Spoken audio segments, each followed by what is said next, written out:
السلام عليكم، اهلا بكم في قناه فن الكروشيه. النهارده ان شاء الله هنعمل مع بعض طوق ده تاج كان موجود عندي وانا جددته وعملته بالشكل ده كده. واستغليت طبعا التاج اللي موجود عندي كان قديم زي ده كده. طبعا كلنا موجود عندنا الحاجات اللي زي دي، ولو انت مش موجوده عندك تقدري تشتريها. موجوده عند مستلزمات اللي هم بتوع الخيوط الكروشيه وكده. هتلاقي عندهم حاجات زي كده، انا جبتها وحبيت ان انا اعمل بيها فكره حلوه ممكن تستخدميها كمشروع، عشان كانت في ناس كاتبه لي في الكومنتات ان في واحده عايزه مشروع كده بنوته في الجامعه فانا فكرت في الفكره دي كده وحبيت ان انا اعملها معاكم. القماش ده طبعا اي قماش موجود عندك تقدر تستغليه. القماش ده كان موجود عندي وانا عملت بالشكل ده كده عليها. هنشوف بقى هنعملها مع بعض ازاي، والمقاسات هنعملها ازاي على التاج. اول حاجه انت معاكي التاج زي ده كده، هتيجي بالمزوره بتاعتك وهتقيسي التاج الداير بتاع التاج كده، وتمشي لحد هنا كده وتشوفي مقاسها كام. طلعت معاكي مثلا 30.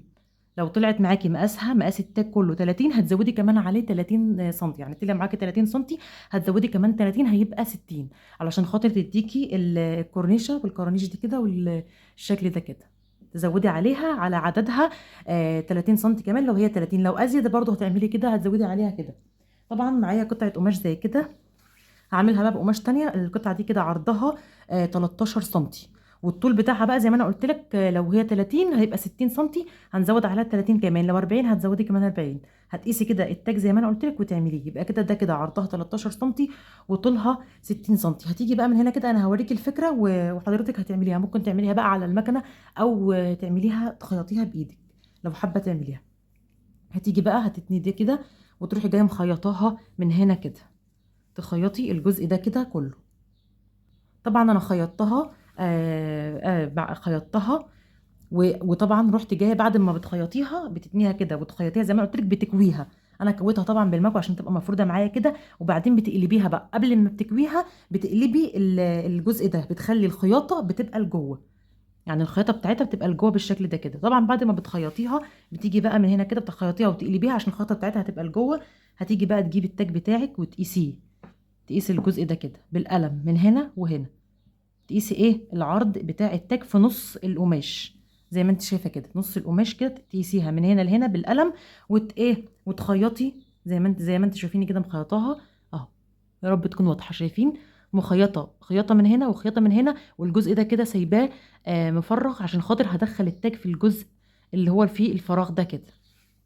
بس ده كده شكلها. لو انت حابه تكويها تاني اكويها، بس هي لو فيها سنه كشكشه معاكي مش مشكله، سنه ايه الكورنيشه دي كده مش مشكله، عشان هي اصلا هتديكي ايه الشكل ده كده في الاخر. زي ما انا قلت لك شايفين كده دي واضحه معاكم اهي. الخياطه خيطت الجزء ده والجزء ده، وفي النص ده كده ايه مفرغ زي ما انا خيطت دي كده.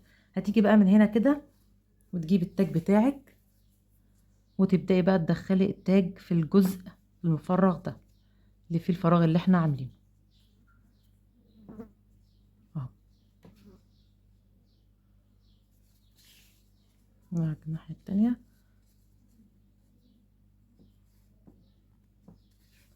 تبدأي بقى ايه تدخلي بقى التاج بتاعك بالشكل ده كده. هدخلها بقى كلها كده واوريكم، هتدخلي بقى التاج كله كده وهتشوفوا بقى ايه، هوريكم الشكل النهائي ونشوف هنعمل مع بعض تكملة ازاي. دخلت بقى القماشه زي ما انتم شايفين، قطعه القماش اللي عندي دخلتها بالتاج ده كده. تقدري بقى تستغلي بواقي القماش اللي عندك، اي حاجه قديمه عندك حابه ان انت تعملي بيها فكره. دي فكرتها سهله جدا زي ما انتم شايفين وشكلها شيك قوي اهو، لبنتك بقى او ليكي شكلها شيك قوي. هتيجي بقى من هنا كده عشان خاطر ايه ظبطتها كده ودخلتها في التاج وظبطت الشكل بتاعها. هاجي بقى من هنا هلف دي كده ودي، يا تخيطيها يا اما تلزقيها.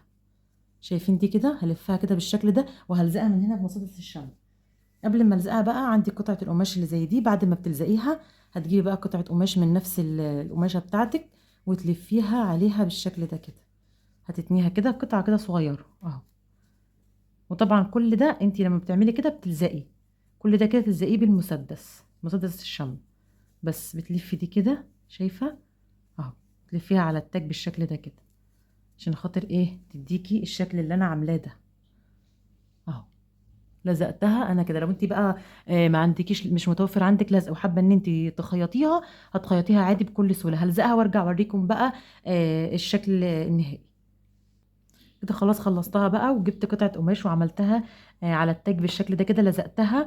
انا ما خيطتهاش، انا لزقتها. اي لزق متوفر عندك هتقدري اللي انت تعمليه بيها. وطبعا زي ما قلت لك، لو انت ما عندكيش مكنه ممكن توديها لواحده تخيط لك الجزء ده كده، او تعمليها انت عندك بالابره والفتله العاديه خالص. تخيطي الجزء ده كده بابره وفتله عادي خالص، وتصغري الغرز بتاعه الخياطه عشان تديكي الشكل ده كده.